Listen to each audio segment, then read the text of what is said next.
One frequently encounters the identification of human creativity and inventiveness as driving forces for progress in technology and society. In part, this identification is correct. It is through the human creative faculty, the ability to bring forth new combinations of matter and new ideas, that improvements to the human condition arise. But while creation is a necessary component to progress, it is not a sufficient component. Consider that the human creative faculty has existed since the emergence of our species. Even cave dwellers exhibited it, to the extent that they could take even a little leisure time in their highly dangerous subsistence-based lives. Cave paintings and tools from several tens of thousands of years ago show clearly that our remote ancestors had the ability and the desire to reshape the world in an attempt to improve their condition. And yet, for the vast majority of human history, up until the 18th century Age of Enlightenment and the subsequent Industrial Revolution, real progress has been so slow and minuscule as to be virtually imperceptible within an ordinary person's lifetime.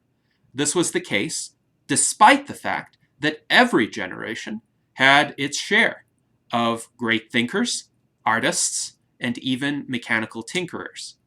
The other necessary component of progress is maintenance of what has already been created. While creation is an ever-present ability within human beings, there are also destructive forces that counteract and diminish its fruits. Nature itself is the source of many such forces. Disease, decay, and death are omnipresent unless counteracted by arduous and continual human effort. Just as billions of lives have been lost in complete oblivion to the ravages of so-called natural causes, from catastrophic disasters to senescence, so have innumerable works of art, architecture, literature, and technology been lost to these perils. Consider that even the extant works of great known philosophers, such as Aristotle, or composers, such as Georg Philipp Telemann, are a fraction of what these great men of the past are known to have created, but which was buried by the sands of time. Imagine also what the pitifully short lifespans throughout human history did to diminish the output of creative geniuses who, in better times, might have continued to innovate for decades more. Maintenance is the ability to preserve and transmit existing knowledge, techniques, and objects. It can be performed through sheer effort of will, but only to a point. A European monk or an Arabic scholar in the Middle Ages could spend a lifetime meticulously copying by hand a single book from centuries before his time, only to have it vandalized by one of his successors some generations hence. Even the work of Archimedes was subjected to such savage mistreatment during the Middle Ages. Since the Industrial Revolution, and especially since the Information Revolution, the techniques for the preservation of physical goods and knowledge have become tremendously more reliable than was possible in pre-modern societies.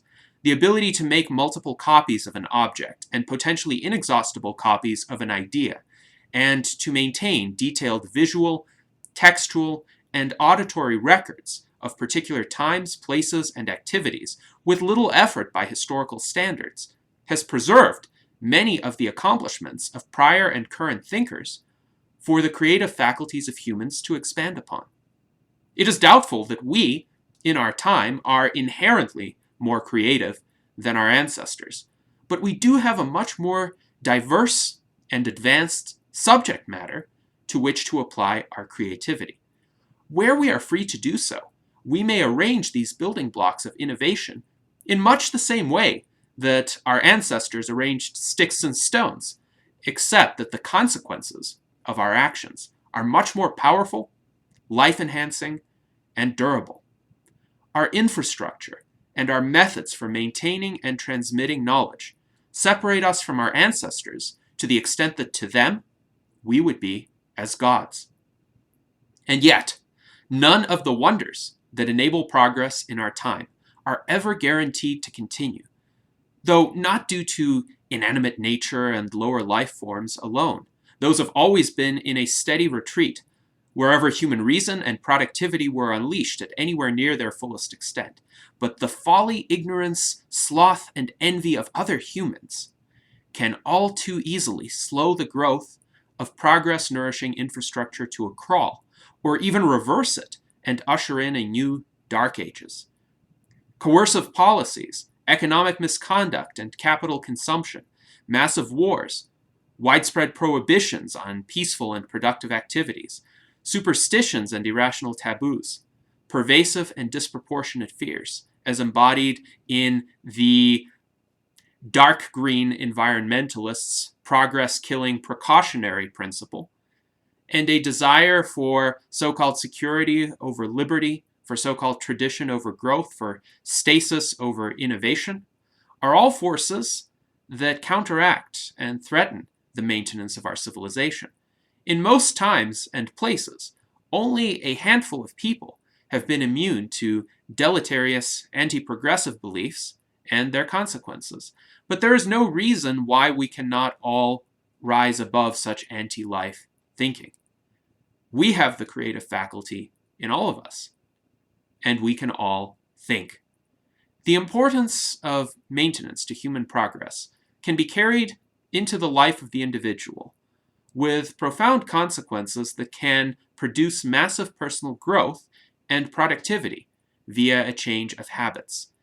A mere creation of reproducible records of one's past achievements and their publication on the internet where possible can create a formidable store of knowledge to which the creator and others can refer and which they can build upon.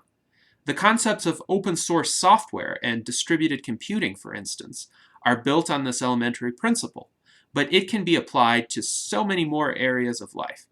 The creative faculty is with us every day, and every day it produces original ideas and methods for improving our lives. But without adequate maintenance, including the establishment of a concrete form for these innovations, these gifts from within our minds will fade away into insignificance, much like the ruins of antiquity. Developing an improved infrastructure for the products of one's own mind may be the first step toward revitalizing the infrastructure of civilization itself.